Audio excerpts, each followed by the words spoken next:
আগৈলঝাড়া উপজেলার রাজিহার ইউনিয়নের চেঙ্গুটিয়া বাজারে গতরাতে ঘটে যায় এক অনাকাঙ্ক্ষিত দুর্ঘটনা।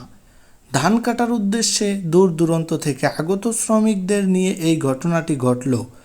সৌভাগ্যবশত রক্ষা পায় অনেকগুলো প্রাণ। চেঙ্গুটিয়া বাজারে ধান কাটার জন্য বিভিন্ন জেলা থেকে আসা শ্রমিকদের রাত কাটানোর জন্য অস্থায়ীভাবে ব্যবস্থা করা হয় বাজারের এক দোকানে।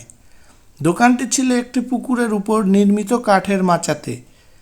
সারাদিনের অক্লান্ত পরিশ্রম শেষে শ্রমিকরা যেখানে ঘুমিয়ে পড়েন, রাত গভীর হলে হঠাৎ করে সেই মাচাটি ভেঙে পড়ে, আর ঘুমন্ত অবস্থাতেই শ্রমিকরা পড়ে যান নিচের দূষিত পানির পুকুরে।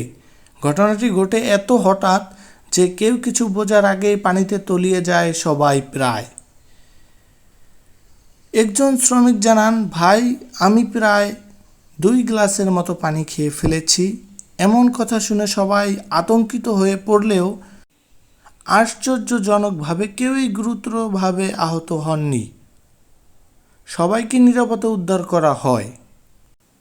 এই ঘটনাটি আবারও স্মরণ করিয়ে দেয় অস্থায়ী থাকার ব্যবস্থা নিরাপত্তার বিষয়টি কতটা গুরুত্বপূর্ণ।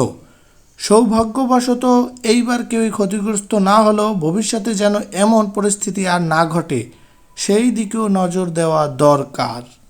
ধন্যবাদ সবাইকে।